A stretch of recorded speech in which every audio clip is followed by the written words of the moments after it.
Oola. What is Oola? Do you know what Oola is? What is Oola? Oola. What is Oola? What is this Oola? It seems like it's just taken the U.S. by storm.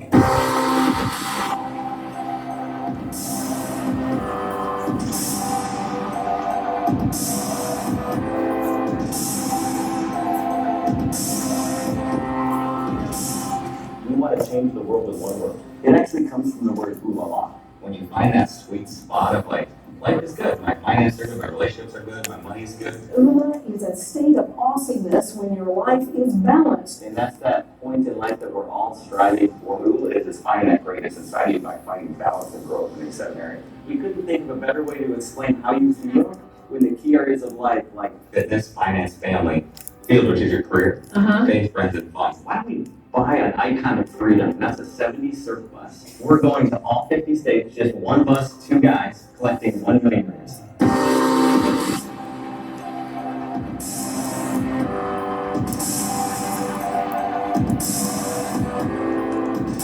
We're 2 buddies that wrote a story about him having Oola and working on the whole life being Oola guru, and me having Oola in my 20s and losing it in my 30s, once or divorce, bankruptcy, everything. Traveling the country in a 1970s bus. Their goal is to get this vintage VW bus covered with over 1 million dreams by the end of their journey. Bringing people back to their dreams and what they wanted for their lives, and that's how it all began.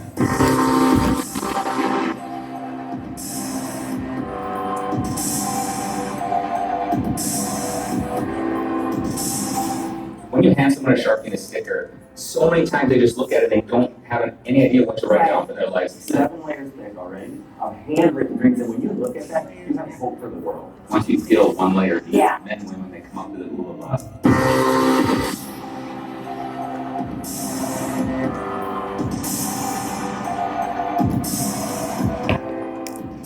That's how we live in the world. That's how we change the world, one sticker at a time. If you commit to one dream, that individual not only becomes better. What happens when you start to lose touch of what your dreams are, what you really want for your life, whatever it is, between work and family and career, people lose sight of their dreams. We want to bring that back and have them sit and think about their life and think what they want. We find out that some people have different financial dreams, different career dreams. Yes. Everyone's unique, and that's what we're having people embrace.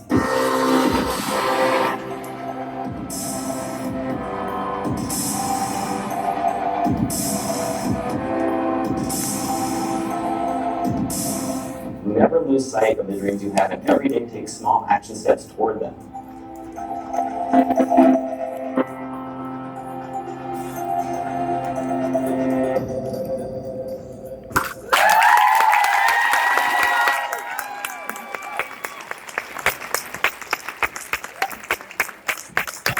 That's really strange. That's never happened to me ever watching that video. And I actually started to get a touch, like, not like crying emotional. I'll need like valor or whatever you guys call it. But I'm a touch emotional because I'm thinking we've been to 48 states now. 48 states. Woo-hoo! We're on 25 layers of dreams. We've been to Michigan, the 3rd most of any. You guys just need the most help.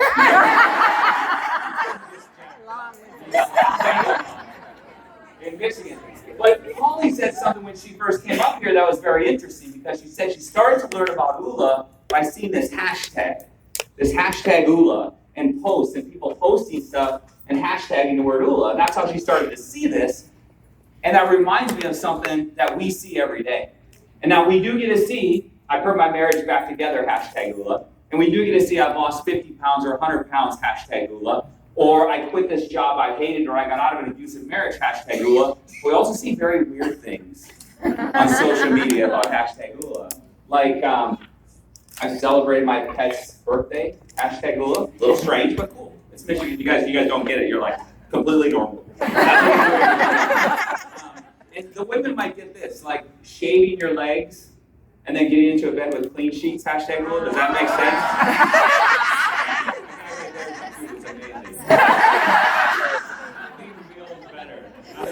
Well, you might get this next one then too, because I've seen this too. Taking your bra off after a really long day. Beautiful. He loves it. He gets it. But that's the number one question we get asked. Actually, it's the number 2 question. Number 1 question we get asked when we pull up with the Oola bus. You know what it is? Do you sell weed? No. You do sell CBD. Or we don't sell weed. The number 2 question is, what is Oola? And this guy introduced me to Oola in 1997. I was 4 years old. And he said, you grow up someday. Unfortunately, I'm tired of you guys. This is great. Before we get into this, how many have heard us speak before?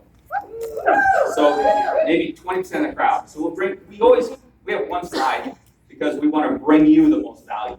So there's a lot of newbies in the room. We want to bring you a lot of value. We want you to leave this event with all the amazing speakers, everything you heard, and then take this Oola thing and say, what areas of my life do I need to grow and be better at? And how can I be better? And when he introduced me to Oola, he said, hey, I know you're really motivated about career, but you also have a wife and kids. I know you're really motivated about money and business and building, but you also have to have fun and you have to keep your faith strong. And what we lose as a society is we get pigeonholed into the 1 or 2 things that we love, and we start to forget about the other areas. So when someone says, what's balance to you? Balance isn't sitting in a corner and dividing your day by 7 and spending 3 hours and so many minutes on Oola, on faith, and then so many on family, and so many on fitness. It's about finding balance over time in all 7 areas. It's great to crush your young living business, but not at the expense of your family. That's right. It's awesome to have an amazing family life, but not get to the end of the month and not be able to pay your bills. Right. Where now you should be working on your business. It's finding that balance, and that's what he taught me back in 1997. So in 1997, I sat down at the floor of the Hard Rock Hotel in Vegas, and Dr. Troy said there's 7 areas of life that you need to balance and grow. 7 areas of life. Fitness, finance, family, field, strategic career, faith, friends, and fun. You have to balance and grow these your whole life, or you're going to run into stress, overwhelm, loss of purpose. What am I doing on this planet? How come I can never win? How come I can't succeed? All the stress and negativity that you feel. You have to balance these 7 areas. So I was all bought in. I'm sitting there, this is what we're going to do in my life. And I went home from Vegas and I had a plan that in 1998, this is what I want to do with my family, my kids, my prayer life, my fitness, this is what I want to do.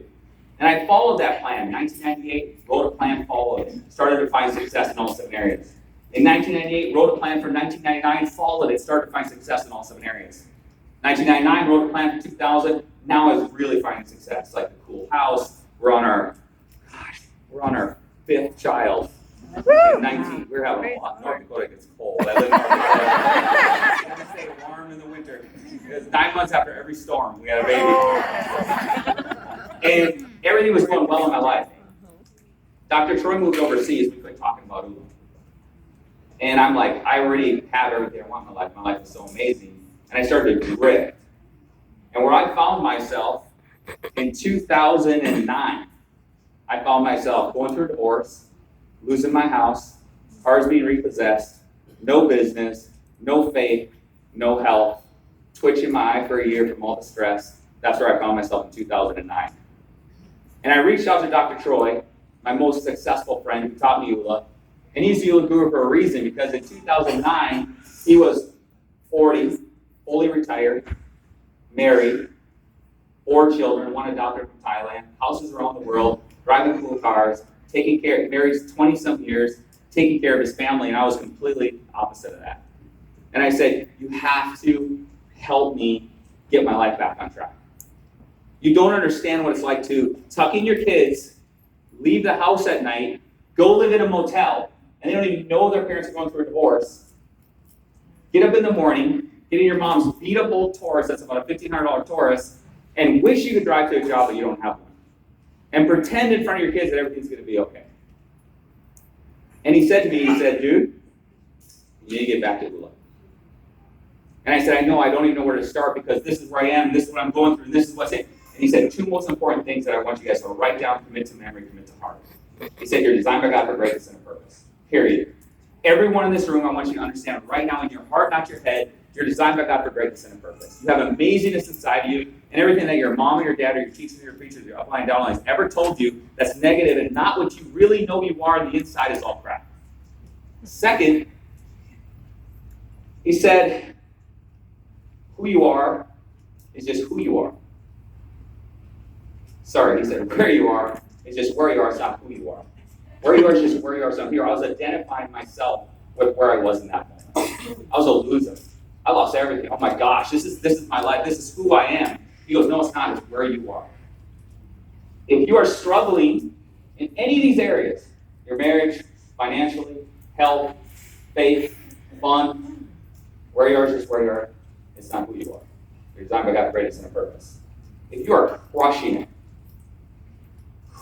it financially, crushing it in life, where you are is just where you are, it's not who you are. Don't get hung up on that either. Don't think you're so amazing that you can't reach out and help someone else up and help others move forward in their life. Right. So this is what I learned. And I started putting my life back together. And as I started putting my life back together, Troy said that the other thing you can never do as you start to get your real life back together is complain. To me, ever. No complaining. 3.5 billion people don't have food today. Quit complaining that you're struggling. And so I had to call my sister to complain. And my sister would listen. At least she would listen. He wouldn't even listen. My sister would listen.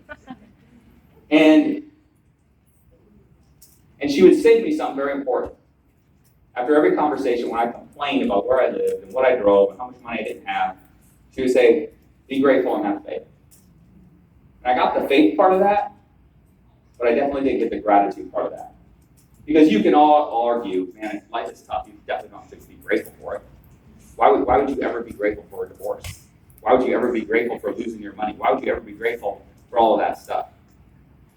But I started putting one foot in front of the other. I started toying with the idea of gratitude, really anchoring in my faith, moving forward, and getting to a point where I was in Dr. Troy's cabin in 2012.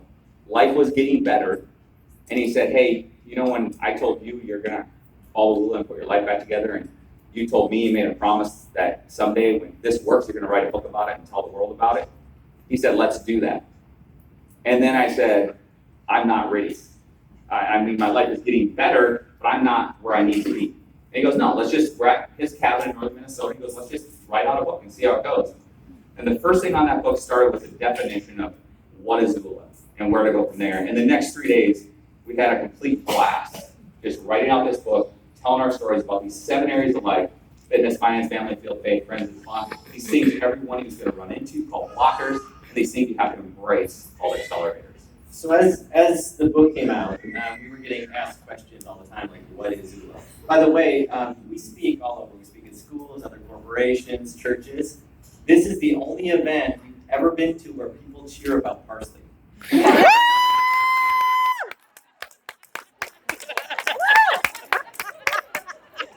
Like a corporate event on parsley. They're like, they're cheering about parsley.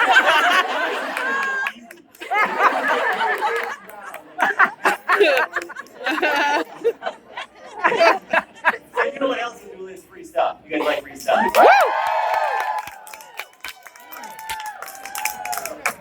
Who wants some CBD tea?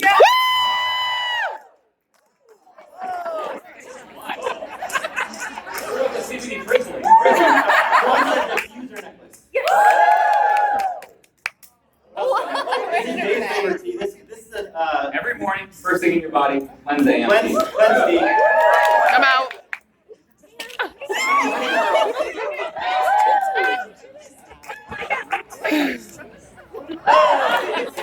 And our latest book, Rules for Christians.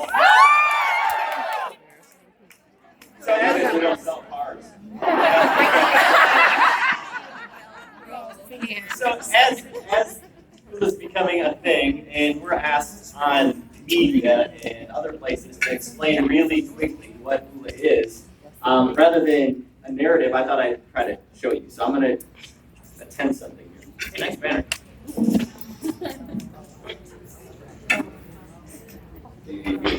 No. I'm nervous enough.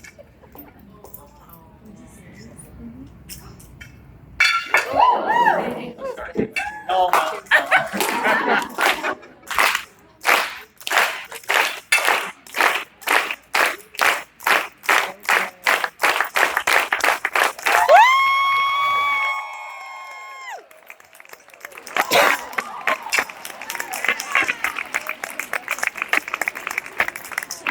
So, when I was a kid, I grew up in southern Minnesota, which honestly looks a lot like Lansing.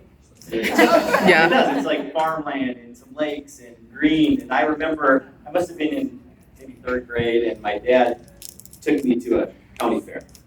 And there was this circus performance going on, and there was not a guy spinning a single plate, but he had a table full of plates. And he would grab a plate and get it spinning and put it on a pole. And he'd grab a second plate and get it spinning and put it on a pole. And a third, and a fourth, fifth, and a sixth. But at about the sixth plate, what's happening over here? Falling. Yeah, this one's starting to wobble. And you can palpate the conflict in his brain. Do I go and tap plate one before it crashes and hits the floor, grab 7 to try to get all 7 spinning simultaneously? This is Oola. Mm-hmm. You and I, and everyone we love, whether you want to admit it or not, are spinning 7 plates every day of our life. You're here trying to grow your Young Living business and learn about health, fitness, and wellness. Many of you have kids at home that have a sports practice today that you're trying to juggle. Someone can pick that up and make sure they're getting what they need to have fun in life. We have a faith walk. Many of us will get up tomorrow and go to church and devote some time to church. Like, we have these things, we have bills to pay, and college to prepare for, and retirement to plan for. And it can be overwhelming. This whole thing of balancing 7 plates every day can Hey, Michigan, you guys might be the most annoying crowd I've ever watched from London. Here's the deal. I'm up here, like, I poured my heart out on this stage, right? Like, I told you all my low points in my life, right? And everybody was like, yeah, cool, let's hear the Oola Guru. And he starts talking, and everybody's cameras are up. Look at you guys are annoying. No. People are taking notes like, shh, Oola Guru is talking. Oh my God, what he says has to be important. I'm important. I have things to say. Did you guys just hear what he said though? What did he say? He goes, man, there's these 7 areas of life, and there's bills to pay, and life can be overwhelming, right? You guys are like, yeah, Mr. Oola Guru, life, yeah, it can be really overwhelming, right? Yeah. How many guys watch him on Facebook Live? Where does he Facebook Live from? An island, a In his boat. backyard. Okay? It's not a resort. It's not a fancy Ritz-Carlton resort and lounge and like pool deck. That's actually his place. So when he says, hey guys, life can be overwhelming, like he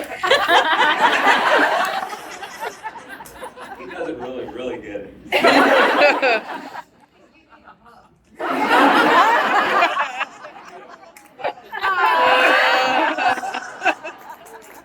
Those pictures will surface. What he says is amazingly important. Because, and you should be writing it down, I'm messing around with you. Because what he has taught me in my life has helped me so much. No one would have an Oola tattoo, wear an Oola shirt, have an Oola book, have an Oola hat, drink Oola tea without that guy. Because he has the vision of saying, hey, this is so important for people to balance and grow their lives in these 7 areas. And when I was at the bottom and I'm calling my sister and I'm telling her how bad my life is, and she's telling me to be grateful and have faith, I needed to hear that. But what he was teaching me about the back end of tactically moving forward. Because you can be grateful and have faith all day long, which is amazing, but you have to tactically take steps forward in your life to move in the direction you want to go. So I remember as I started listening to Dr. Troy in 2009, and I said, okay, I need to get some of this debt taken care of. I need to go get a job. I need to go do all these things before I can get my life back on track and maybe someday share the vision of Oola with the world. I need to do all that. And in the meantime, I started calling my sister a lot less. Maybe instead of calling her like twice a day, it turned into twice a week, and then once a week. And I'll never forget it. It was 2010. And I'm 2 years into this, 1 to 2 years into this comeback, talking to Dr. Troy constantly. He's coaching me on like how to take care of my money, how to take care of my family, how to take care of my kids, how to start putting my life back together, give me that little life in my future. And I was driving home, I had a long day of work, and I was ready to call my sister, and she called me. And I'm like, amazing, like God's timing, perfect timing, because I need to complain because you don't understand how bad my week was and how hard I worked.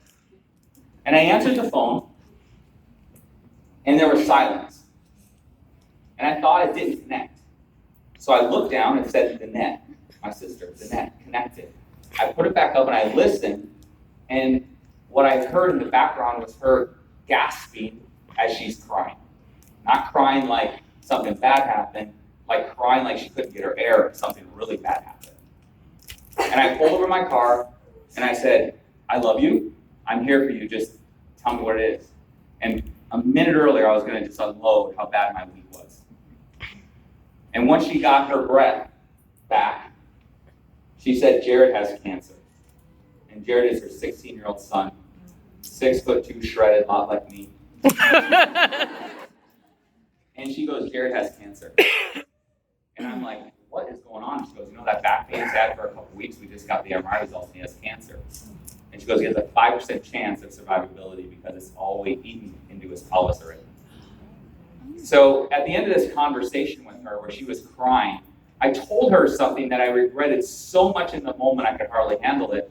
And it was, hey, Danette, you know what? Be grateful and have faith. Everything will be okay. And I hung up the phone and I wanted to break my phone. That I would tell a mom that her son just has cancer to go be grateful for it. Have faith. Be grateful. Have faith. The next day, they were at Mayo Clinic in Minnesota. They drove out there that next day. And they started going through all this stuff. And she called and she goes, well, he's going to go through chemotherapy and radiation. If the tumor shrinks, they're going to start to cut it out. They have to cut part of his lower leg bone off to use the bone graft, all the stuff they have to do. And the whole time she was telling me this, what I was thinking in my mind was, I need to just apologize for telling her to be grateful. Because she doesn't have to be grateful for this at all. And I got to the end of the conversation. I said, I just need to tell you I'm really sorry that I told you to be grateful and have faith. And she said, I said, I know we'll have faith. We'll pray as a family. We'll do everything we can on our faith. But this gratitude thing, you don't have to be grateful for this. You don't. And she goes, you know what? She goes, Jared just told me as he was being checked into the hospital, he goes, he has one rule. And he said, Mom, you cannot cry in my room. No matter what's happening to me, you can't cry in my room. And she goes, so when I need to cry, I need to call you, and you need to tell me, be grateful and have faith no matter what. You know how hard that was? When my sister would call me 3, 4, or 5 times a day. That Jared lost all his hair, he spent the whole night throwing up, and I'd say, be grateful and have faith, be grateful and have faith. When the chemotherapy started working and the tumor was shrinking, saying be grateful and have faith was easier. But then when I had to say, okay, tomorrow, you never know what's going to happen, we're going to be grateful and have faith. So the next day, when he started having surgeries to remove the tumor, and he started removing the lower leg bone as a bone graft, and he started going through more radiation, losing all his hair, all of his little goatee that he tried to grow, everything that was going on in his life, I had to say, be grateful and have faith. After 1 year of him being at Mayo Clinic in Rochester, Minnesota, and me saying, be grateful and have faith, after 1 year, he goes home. In that moment, cancer-free, with crutches, and stands on the side of a football field dressed. Obviously couldn't play, but fully dressed because he was going to play college football at North Dakota State University. He knew he couldn't play football, but he could dress for his team his senior year. He goes through his senior year, falls in love, totally like head over heels, it's hilarious. The whole thing. Falls in love, homecoming came, amazing, dude, just, it was great. It was awesome to see him get back into the swing of things again. Right before he was going to college with his buddies, the buddies he was going to play football with, my sister calls. It was in the summer. And every time she would call, I'd get a little nervous on what she had to say. And she would call, and she goes, I have some bad news. And I said, what is it? And she goes, well, his cancer's still gone. I'm like, okay, good, we're good. It doesn't matter after this, we're good. She goes, his cancer's still gone, but because of all the chemotherapy and radiation, he's developed leukemia. So he can't go to college with his buddies, and we're going to go to Houston at this leukemia center down in Houston, and we're going to try to get him better. And he goes down to Houston, he starts his treatments. And about 3 months into his treatments, right before Christmas, he's doing great, doing better. His sister's a bone marrow match, and he reaches out to me, and he says, Uncle Dave, I'd really like you to come down to Houston and hang out with me. And I told him, I'm like, dude, I love you so much, man, but I'm just super busy right now. And I just I didn't want to say it, but I had to say it. I'm busy, I'm going to see you in 3 weeks at Christmas. The next day he called again and he goes, dude, I've watched every movie, played every video game, I really want you to come down and see me in Houston. And I'm like, dude, I'm just so sorry, but I'm just slammed right now. I'll see you in 3 weeks. The next day, my nephew sent me an email. And he said, I know you're not busy or broke, ha, ha, ha. Not funny, but it was true. I couldn't afford plane tickets. He goes, so I used my savings, and I bought you a ticket, and I bought Ashlyn a ticket, my oldest daughter, who is his age. And I bought Zarin a ticket, which is my son. He said, come down and hang out with me. And I flew down to Houston, and I sat in a room with a teenager struggling with cancer, with nurses coming in every hour, poking and prodding and taking him to the bathroom. And I remember those 3 days when I was in the room, kind of getting a little annoyed. Like, man, they come in every hour. I haven't slept for 2 days. And every time they left, he's like, thank you. Thank you. And he was positive. And I flew home with my son and my daughter, and I was like, man, I gotta pull my crap together. I'm complaining about way too much crap. And I also thought, man, I can't wait for Christmas to come around and talk to Jared about how can you go through all this stuff, literally your life taken away from you. You don't get to go to college with your buddies who are playing football and posting pictures. You don't get to continue to date that girl because she's in North Dakota and you're in Texas. You go through treatments every day, throwing up, sick, IVs, woken up every hour, and you can be happy and thankful. And about 4 or 5 days later, they were flying home for Christmas, and I was working a long day. And I got home that night. It was late. I was laying on the couch, super tired. I'll never forget this night. I was in my sweatpants, just pulled them out of the dryer. You know that feeling, like your sweatpants are nice and warm. And I'm sitting on my couch with my kids, and my sister called. And I'm like, hey, you guys back in North Dakota? How was the flights? How'd Jared do on his flights? And I started talking like I am now. And she goes, I just want to talk to you about something. And I said, what? She goes, well, we went to the airport, but Jared had a hard time breathing. And I'm like, oh my gosh, now I'm not going to be able to talk to him at Christmas. You guys can't, what's going on? Like, now he can't come home for Christmas? And she goes, he had a hard time breathing, and the hospital said, bring him back to the hospital because something's going wrong. And she said, when we brought him back, the doctor said that his lung tissue is breaking down from all the harsh treatments. And she goes, I just want you to know that Jared just passed away in our home. And I'm like, we're going to be there for you. I'm coming right now. She goes, we're going to fly tomorrow morning. We're going to fly back to North Dakota. And I got my kids in my car, my minivan. Back in the day, no money. This beautiful minivan. I started driving from Utah back to North Dakota, 16 hours. And on the drive there, my kids were asking all those questions. And I'm like thinking, yeah, I'm mad at God too. Yeah, gratitude is stupid. I don't know about this faith thing. It's dumb. Like, I don't get it. I'm angry. I'm upset. 16 hours later, I pull up to this farmhouse in the middle of North Dakota, like the middle of nowhere in North Dakota. The nearest town is 20 miles away and 600 people.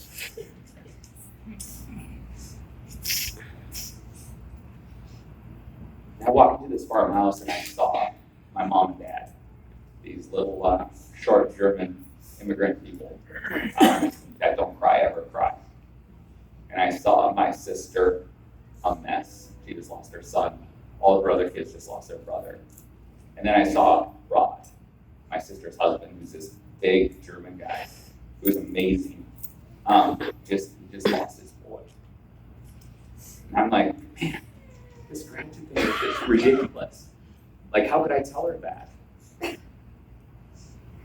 And after a little bit of time, she's like, Dave, I want to show you something. She goes, I want you to come upstairs with me. She said after Jared passed away, his sister and brothers wanted to go close to him.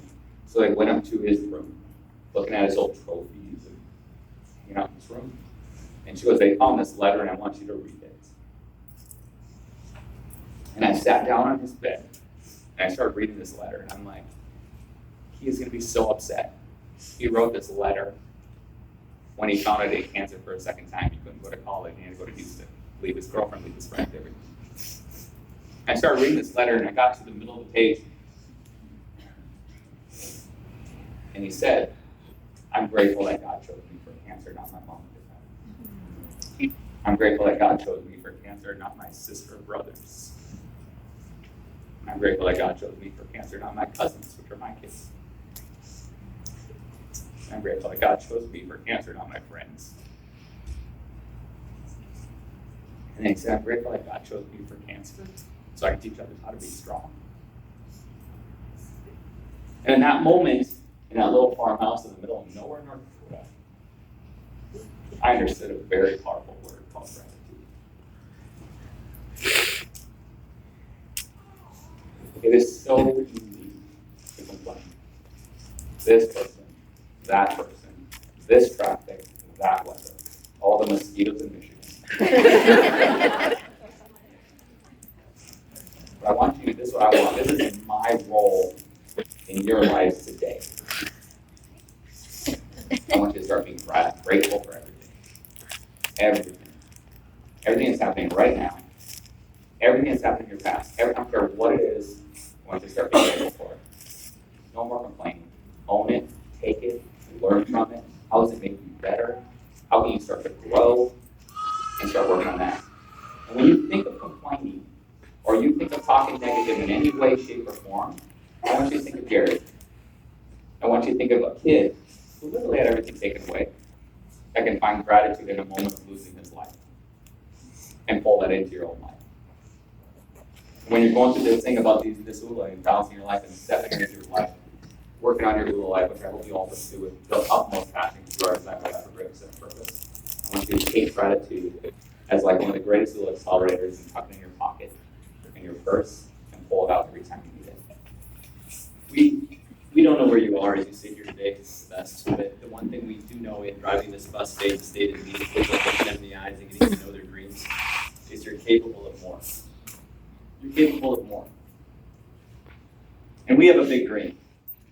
Dave and I have a big dream, and it started 6.5 years ago. And it's to share this message and to change the world with the word. And as big a dream as that sounds, your role in this is very simple. We all have that one thing. We have that one thing we could write on a sticker and slap on that bus. That one thing that's been in the recesses of our mind, and every time we confront it, we push it back down because it's scary. It's healing a relationship, offering forgiveness, it's paying off debt, it's getting healthy, it's growing your business, it's giving up that addiction. It's that one thing that's holding you back from your God-given potential. And that's all we ask for you, is to confront that one thing. And just visually imagine slapping that on the bus with a healthy level of disgust and saying, this is the moment, because I have the strength to overcome this. And if I do overcome this, my life opens up. I'm going to end our time with you today with 4 questions.